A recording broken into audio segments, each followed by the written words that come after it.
क्या आपको भी स्कूल के वो दिन याद है जब हम पेंसिल्स, इरेजर, शार्पनर्स, मैप्स ऐसे कई सारे कलरफुल चीजें खरीदते थे और इन्हें खरीदते वक्त हम कितने ज्यादा एक्साइटेड एंड खुश हुआ करते थे। अब एक ऐसी कंपनी जो हमारी चाइल्डहुड मेमोरीज के साथ जुड़ी हुई है वो अपना आईपीओ लेकर आ रही है। मैं बात कर रही हूँ डॉम्स इंडस्ट्रीज लिमिटेड के अपकमिंग आईपीओ की।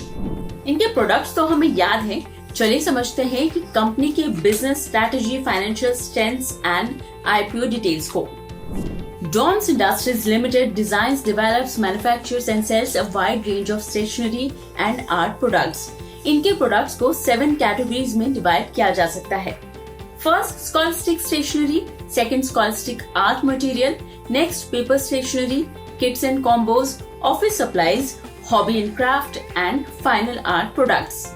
The company is the second largest player in India's branded stationery and art products market with a market share of approximately 12% by value as of fiscal 2023. Their core products such as pencils and mathematical instrument boxes enjoy high market shares of 29% and 30% by value in fiscal 2023. Company's products marketed under flagship brand DOMS along with other brand and sub-brands including C3, Amariz and Fixifix. Interesting बात यह है कि Pencils is the largest product in terms of revenue, contributing 31.66% to their gross product sales, amounting to rupees 389.99 crore as of fiscal 2023 and 252.41 crore for the 6 months period ended 30th September 2023. DOM Industries' keen focus on research and development, product engineering, and backward integrated manufacturing operations combined with multi-channel pan-India distribution network has enabled it to achieve a strong brand recall amongst consumers. फिलहाल के साथ company की partnership ने इन्हें international market such as Asia Pacific, Europe, middle and eastern markets में अपने product cell and distribute करने में हेल्प की है।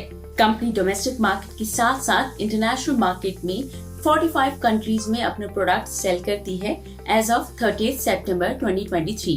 DOMS Industries operates 13 manufacturing facilities across Ambergaon, Gujarat and Jammu and Kashmir. The company has a widespread multi-channel distribution network including supermarkets, hypermarkets, mini markets, cash and carry stores, leading e-commerce platforms, as well as selling to large corporates and institutions. This systematic distribution network ensures effective market penetration and facilitates their growth strategy. अब company की की strategies क्या है? इसमें number 1 है manufacturing capacities को increase करना। दूसरा, supplement the product portfolio to expand their addressable market size and capture higher consumer wallet share. और तीसरा, अपने डिस्ट्रीब्यूशन नेटवर्क को और ज्यादा मजबूत बनाना and expand modern trade channels. अब इस ओवरऑल इंडस्ट्री को समझे तो Indian stationery and art materials market has an estimated size of 38,500 crore by value as of FY23। Covid की वजह से इस इंडस्ट्री में FY21 में जरूर गिरावट देखने को मिली थी, but it bounced back with 35% growth in FY22 due to revival in demand post reopening of schools, colleges and resumption of work from office. इस सेगमेंट की मार्केट वैल्यू FY28 तक 71,600 करोड़ रुपीस तक पहुंच सकती है। इनमें school stationery, office stationery and other constituents 55%, 30% and 15% respectively of the total Indian stationery and art materials market by value. अब चलिए ये भी समझते हैं कि की ग्रोथ ड्राइवर्स क्या है इंडियन स्टेशनरी इंडस्ट्री के लिए।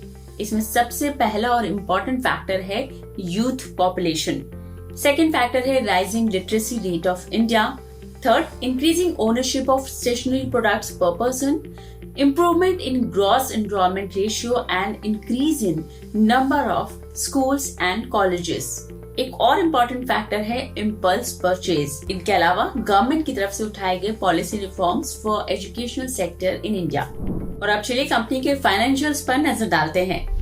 टोटल इनकम को देखें तो एज ऑफ 31 मार्च 2021 कंपनी का टोटल इनकम 408.78 करोड़ रुपीस का था, जो 2022 में बढ़कर 686.22 करोड़ रुपीस रहा और 31 मार्च 2023 में ये बढ़कर 1216.52 करोड़ रुपीस हो गया। Profit and loss before tax देखें तो 31 मार्च 2021 तक ये नेगेटिव में थे नंबर्स। हालांकि 31 मार्च 2022 में कंपनी ने 24 करोड़ रुपीस का प्रॉफिट रजिस्टर किया एंड 31 मार्च 2023 में इन्होंने 138.76 करोड़ रुपीस का प्रॉफिट दर्ज किया है। नेट प्रॉफिट एंड लॉस को देखें तो 2021 में ये नंबर्स नेगेटिव थे।